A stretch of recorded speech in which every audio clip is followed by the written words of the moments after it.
Pretty soon a side door opened and out came Helen. Just as I got to her, I heard a noise behind me. I started to turn around, but too late. A king-sized comet exploded over my right ear, and the ground came up and hit me in the face.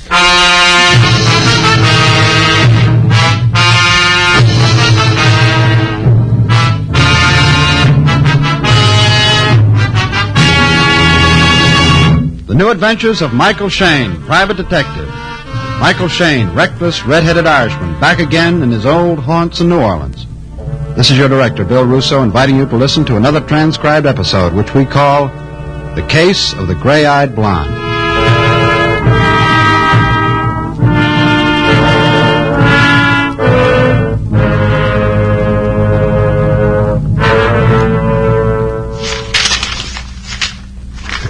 Let's see, maybe Trinidad. Yep. And then, where's that folder on the Virgin Islands? Yeah. And then maybe Havana on the way back. Sloppy Joes, girls, and... Well... Hello. Michael Shayne? Mm-hmm. Hello, Mike. Oh? Helen. Sit down. Thanks. From the looks of all those travel folders on your desk, I'd say you were planning a trip. Oh, just taking a poor man's vacation. Reading travel folders? Well, probably almost as much fun as actually taking the trips. I doubt it. Is something the matter? Matter? You've been looking at me sort of... I've never seen gray eyes like that before. Oh. Make quite a dent. Gray eyes, red lips. You, come to talk about trips? In a way. Short ones. Oh. Cigarette? Thanks. Now, I have a match. Thanks. Trips? Yeah. You run errands, Mike? Errands? Depends what kind. Well, I made a mistake quite a while ago, Mike. Big mistake. I've been paying for it ever since. Regularly. Blackmail? Mm-hmm. One more payment, the account's closed for good. So? So, I want you to make that last payment for me. Tonight. Just for my own information, Helen, you're not by any chance asking me to... I'm not asking you to kill anyone, Mike. That's good to know. No, this is all on the up and up. Here are 2 envelopes. The instructions are in this one. Instructions? Yeah, where and how you're to meet the man you're to meet. Uh-huh. When you do meet him, you hand him this other envelope. In return, he'll give you a small package. You bring that back to your office. I pick it up here. How would I go about getting in touch with you if anything went wrong? I don't expect anything will, but in case of emergency, try my hotel. The Donna. I just remembered a charge I might have to make in this particular case. Oh, what is it? It might be for you to have dinner with me or something. Dinner or something might be arranged, Mike. You'll take the job? Sure, why not? I'll pay you $100. I'm sure you'll earn every penny of it.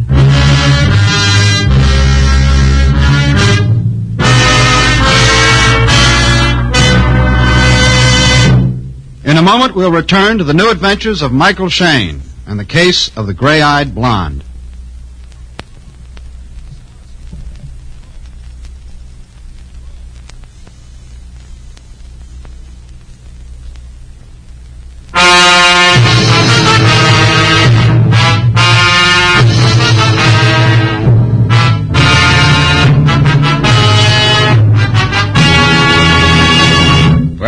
Maybe it was those gray eyes of Helen's, I don't know. At the time, there was something awfully plus everything else about her, from her honey-colored hair to her alligator sling pumps. Plus, of course, the fact that I'd just gotten my license reinstated a couple of weeks before, and that $100 she was offering looked like a lot of good living for a change. So, when she asked me to take the job of making a blackmail payment for her, I said yes. After she left, I opened the instruction envelope and read them over carefully. They were so thorough, I knew whoever this guy was, he wanted to be awfully sure he had the right party. I arrived at the indicated corner of Barrack Street 10 minutes before midnight, 10 minutes early. The street was deserted except for a little red and white peanut wagon that a small olive-skinned gent was pushing down the street toward me. When he got to me, he stopped. A peanut, senor? No, thanks. They are fresh, senor. You're working kind of late, aren't you? Si, senor. These peanuts, senor, they are the best. Tell me, you, seen anyone around here in the last 10 minutes? A man? Oh, you are looking for someone? Yeah, in a way. Then perhaps while you wait, senor, some peanuts. No, not now. Thanks. He gave me a very unhappy stare and then shrugged his shoulders and pushed his cart around the corner and out of sight. I started walking down the deserted street. My footsteps echoed on the pavement. It was darker than I thought it would be. No streetlights in this section. I kept trying to look over my shoulder, but I couldn't see anything. I knew that somewhere in that block somebody was supposed to tap me on the shoulder, and I was wishing he'd hurry up and get it over. I was almost at the end of the block now. Still, nothing had happened. The building ahead of me on the corner was getting some work done on it. They had the front boarded up and had a boardwalk in place of the sidewalk. The street side of the boardwalk was boarded up, too. It was like a tunnel. I took a few steps into the pitch-black tunnel and stopped.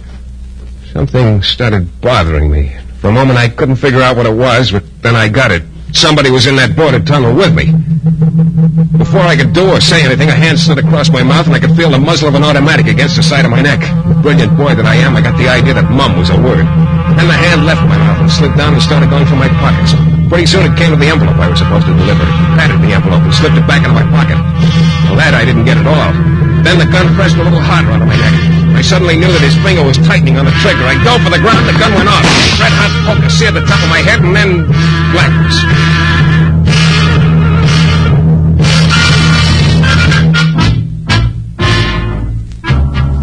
After what seemed like about a month, blackness started to fade. It faded still more, started turning to white. I knew I was in a hospital. Then I spotted some bars across the windows, and I got a strong hunch it was the receiving ward of the prison hospital. I tried to open my eyes more, which was pretty hard to do because my head at this point felt like two little men were playing ping pong with a hunk of hot lead. But I did manage to see someone bending over me. It was Police Inspector Lefevre. Not gonna die after all, What odds could I get? You were lucky. Just got creased. That's lucky, huh? Looks like you had a little argument with your sidekick. Pretty one-sided argument. Look, Inspector, maybe you wouldn't mind telling me what this is all about, huh? That's funny, Shayne. I was just going to ask you that. Huh? Mr. Graber, will you step in here now, please? Yes, Inspector? Mr. Graber, I want you to take a good look at this man. He the one? I can't be sure. He might be. It might be what? Look, I'm the one that got shot in the head, if that's... Just a minute, Shayne. I'm going to tell you something you might possibly already know. At this point, what I know is just a drop in the bucket of what I don't know. Mr. Frank Graber here is a vice president of the South Atlantic Exporting Syndicate. Ever hear of him? Yeah, they ship to Cuba, South America, lots of places. I did some work for him last year. I know. What's that got to do with... Coming to that. Day before yesterday, there was an unusually large deposit to be made. So large that Mr. Graber here himself started out with it. Something like 60,000, wasn't it, Mr. Graber? 62. In $1,000 bills. Yeah. Well, Mr. Graber never... Suppose you tell him what happened, Graber. Well, I went out the back door of the office building, and it wasn't until I opened my car door that I saw the man sitting inside. Had his hand up to the side of his face so that I couldn't get a clear look at it. But in the other hand was a gun. He forced me to drive down near the river, made me get out of the car and go into an abandoned warehouse. There he hit me over the head with his gun and took the money. That's too bad. But outside of welcoming you to the Battered Heads Club, I still don't see That guy could have been you, Shayne. What do you mean? We found one of those $1,000 bills in an envelope. In your pocket.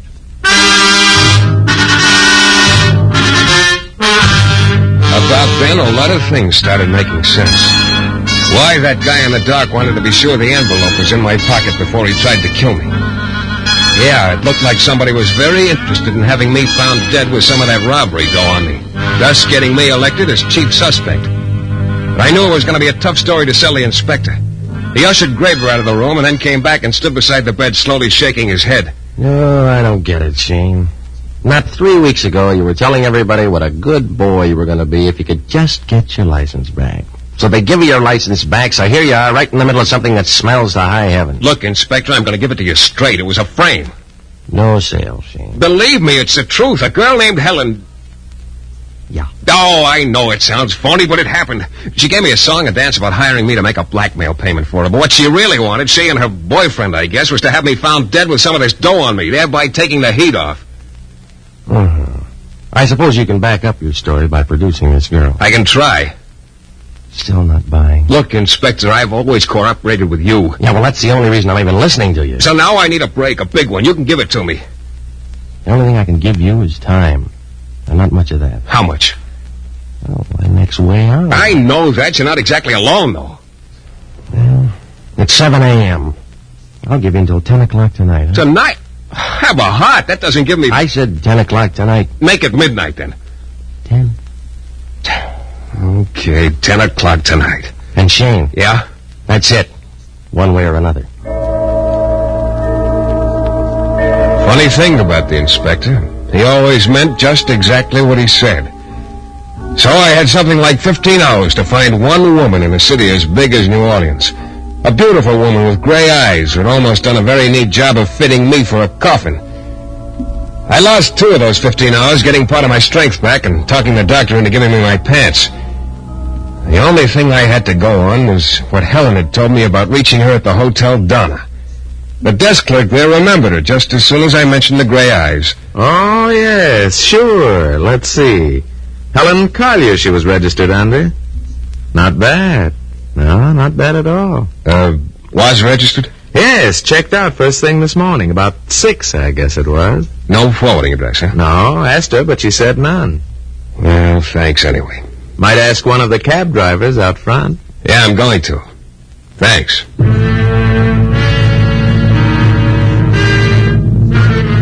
It didn't take me long to find out that none of the 3 cab drivers in front of the Hotel Donna could have taken Helen, because none of them came on until 7.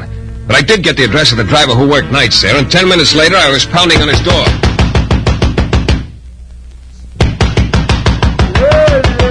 Come in. What do you want? Are you Joe, the cab driver? Yeah, what? You have a fare this morning about 6? You woke me up to ask me that? Beat it. Hey, come on, Joe. Open up. Look it, friend. I don't know who you are, and it's just the way I want to keep it. Now, suppose you... I'm not leaving until I get an answer from you. A girl about 5'4", gray eyes at the Hotel Donna. Where'd you take her? I don't know what you're talking about now. Beat it. Get your foot out of the door. Okay, we'll go inside. Hey, what's the... Now, look. The more you talk, the more I'm convinced you did take her somewhere. Now, open up.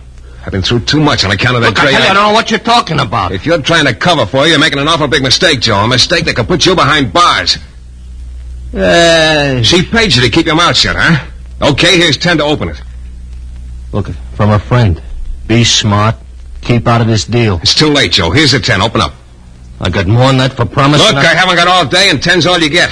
Maybe that's too much. Maybe I could beat the answer out of you and save myself a 10 spot. Now, which is it going to be? Okay. All right, now, you picked her up at the Hotel Donna at 6 this morning. Yeah. Where'd you take her? From a friend. Let me give you a tip. Don't hold your breath till you see her again. What do you mean? Where I took her was the airport.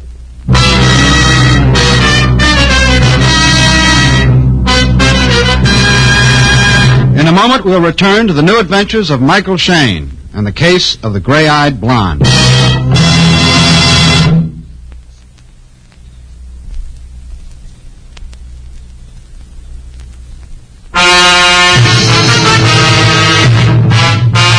It all started when a gray-eyed blonde named Helen hired me to make a blackmail payment for her. Only I found out too late it was a frame.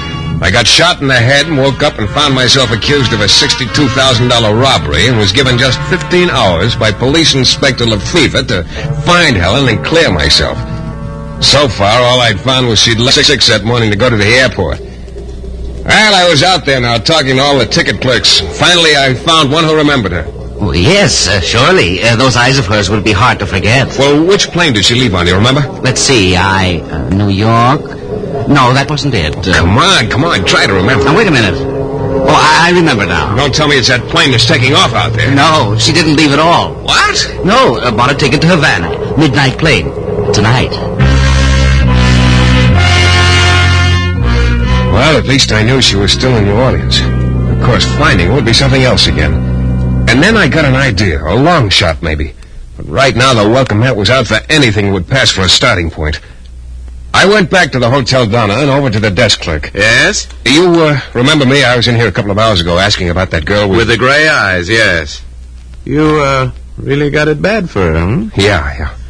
Well, I'm sorry, but she hasn't come back, and I told you she didn't leave a forwarding address. I know. Look, her room, has it been straightened up yet? Well, probably not. Cleaning girl's a little slow. We're thinking of letting her go at the end. How about letting me in the room for a look around? Oh, now, wait a minute. Oh, why not? You've got it bad for the girl, and that's tough, but we can't have you traipsing through that room looking for her forwarding address. It's, against the policy.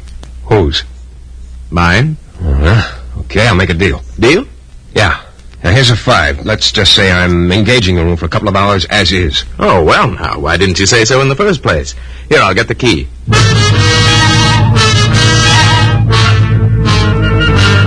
My only chance was that Helen wouldn't feel any reason to cover her tracks too carefully, since according to her plan, I was to have been long dead by now. I practically tore the room apart. Nothing. Then I thought of the wastebasket. There were 2 things in it, a piece of Kleenex with the imprint of a mouth and lipstick, and a torn half of a paper match folder.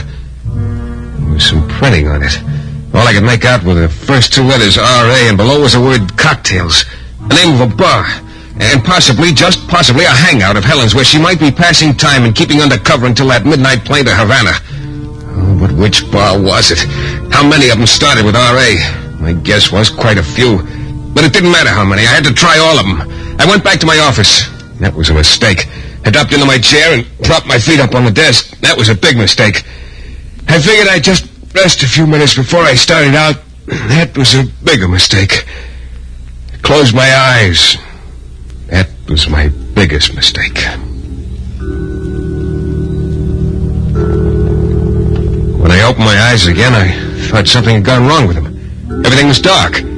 Then I looked at my watch and almost went right up through the ceiling. 10 minutes to 7. I'd slept all afternoon. I had 3 hours left. I started out. The nearest bar on my list was a place with the quaint name of Rat Race. When I got there, things were already in high gear. I went in, and then I knew how the place got its name. The music was tailgating loud, and it all came from 5 guys in the corner. A few couples were dancing, I guess you'd call it, on a floor about 3 sizes larger than a phone booth. And the bartender sat at the end of the bar near the musicians reading a paper. I had a tough time making myself heard. What'll it be, Mac? You happen to know a girl... What's that? I say to you... Can't hear you. A girl named Helen. Gray eyes, 5 feet 40. You know her? Oh, yeah, lots of girls around. I don't know, don't think so. I suppose you've been asking too much to hit the jackpot on the first nickel. Talk louder, will you? Oh, skip it. I threaded my way through the dances and the smoke and went out. 1 down, 8 to go. I checked the Rat Race off my list, went to a place called Rady's in a pretty seamy neighborhood. It was a lot darker than the Rat Race here and a lot quieter. Hospitable, too. I'd hardly gotten inside before a furnace-eyed brunette sidled up. Hello. Hello. You looking for someone? Yeah. Here I am. No. The girl I'm looking for is named Helen. Gray eyes. Oh, no, Helen. Do you remember my eyes? They're brown. They're nice. Yeah, so I see. Would you like to dance? Have a drink? Thanks, anyway. So I crossed off Rady's and kept going. And I kept drawing blanks. Rays, Ravicinis, radio room. And it got to be after 9, and I could practically feel the inspector's official and heavy hand on my shoulder. My head was throbbing again, and I was getting weaker by the minute. So I guess I was none too steady as I walked down the street. And then as I passed a little red and white peanut wagon parked at the curb, an olive-skinned little gent darted out in front of me. Senor. Oh, you again. Senor, is something wrong? You... No, just tired. Here, senor, have some of my nice peanuts. Nice fresh peanuts. Oh, thanks. Now, you kind of get around town, don't you? See, but senor, they're the most delicious peanuts. They will help I don't want any peanuts now. But I tell you, senor, they're fine peanuts. The best peanuts this side of Havana, senor. Can't you understand it? What about Havana? Senor, what have I done? What have I said to a friend? Please don't let me go. What'd you say about Havana? Nothing, senor, nothing. It's just a place where I was born, senor. Havana, my home, that is all, senor. Do you know anything about that midnight plane to Havana tonight? No, senor, I swear it. I know nothing about the midnight plane to Havana, except I would like to be on it. Okay. I let go of him and he darted around to the other side of his wagon. I staggered on down the street. I still wasn't sure whether he'd been trying to tell me something or not. I didn't have time to figure it out.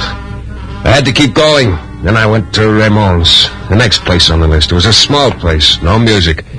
Only a couple of people at the bar, and the bartender was watching me very carefully. Hello. What can I do for you? You happen to know a girl named Helen, gray eyes? No. I see. You happen to have a light on you? Light? Yeah. Thanks. Thanks a lot. I walked back to the door and went out. I was trying hard not to tremble.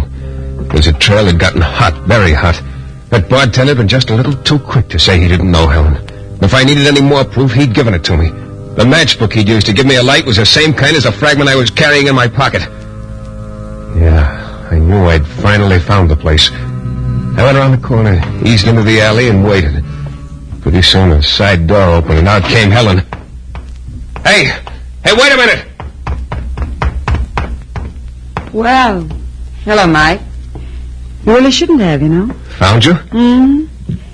Better look behind you. Oh, no. That's too old a gag to...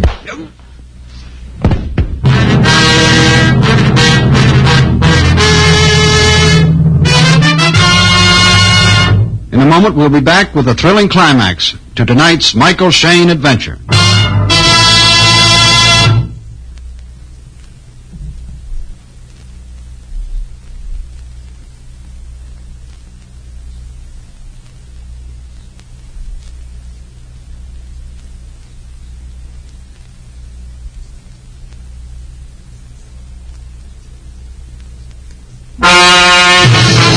I guess the business of one thing canceling out another is true.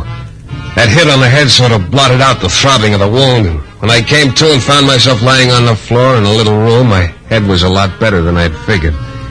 Numb, I guess. I could hear voices. Two of them. Stupid things to do. I told you to And suddenly they began registering. I couldn't help it, Helen. I had to see you. Well, it's a good thing I did, too. Shayne was almost ready to grab you when I hit him just now. It's all your fault anyway. Why didn't you finish the job last night when you had him on the boardwalk? I tried Wait a to. minute. Oh, he's coming to. Yeah, I've come to. So, trustworthy Vice President Mr. Frank Graber is the big boy of the deal. Now, you shut up, Shayne. Might get an argument as to who the brains really was, Mike, but it doesn't matter now. Pretty neat. Graber walks off with the money and tells the police a fairy tale about being robbed. Then the two of you nominate me for the fall guy. Graber's supposed to kill me, so I'll be found with some of the dough and therefore become the chief suspect. Only Graber misses. Figured it all out, didn't you, Mike? Well, Frank, I guess there's only one thing to do. Yes. And I knew what that one thing was. I knew I had to think fast and act fast to prevent that one thing from happening. If I could just divert their attention from me long enough for a dive at the window or door. And then I thought of something. Something that might possibly take their minds off me for just a second. Come on, Frank, get it over with. I suppose you've told Graber about that plane ticket, Helen. What? To Havana on the midnight plane. What ticket? Why, he doesn't know what he's saying, No, Frank. wait. What ticket? Don't you see, he's just trying to upset You bought a ticket on the midnight plane to Havana. Frank, I You didn't... were going to run out on me. Oh, don't be You were going to silly. take all that money and run out on That's me. not true. I told you I I wasn't. guess I knew all along, Helen. Only I just wouldn't face it.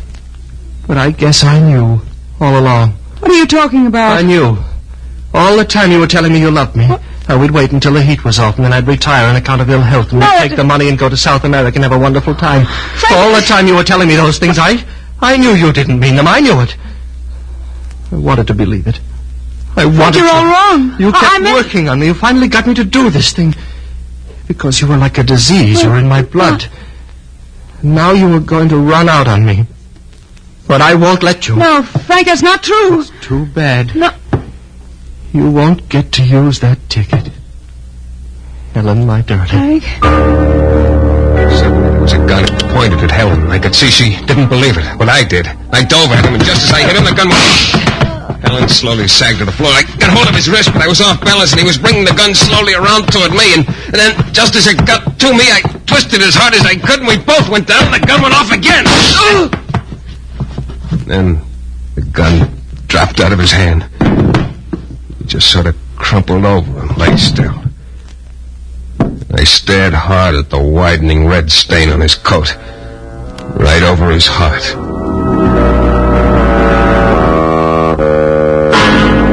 Well, I got a call through to the inspector right away, and he sort of took over from there. And that was just about that, with all the loose ends tied up one way or another. Oh, yeah, except one, that plane ticket to Havana, the one Helen had bought. Nobody seemed to know quite what to do with it, because she'd bought it with her own money instead of the robbery dough. Of course, I had an idea what to do with it, but, well, I gave it up after a while. I guess the little peanut vendor needed it more than I did. Of course, I didn't just give it to him. It was strictly a business deal. I traded him the ticket for his peanut wagon. So now, if the detective business ever gets too tough, well, I've always got a sideline.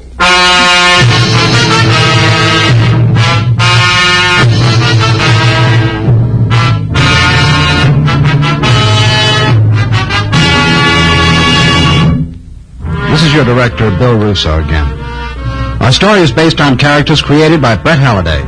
The music is composed and conducted by John Duffy, and Michael Shayne is portrayed by Jeff Chandler. The New Adventures of Michael Shayne is a Don W. Sharp production, transcribed in Hollywood and distributed exclusively by the Broadcasters Guild. Next week, you'll hear Michael Shayne in another thrilling adventure from mysterious and colorful New Orleans.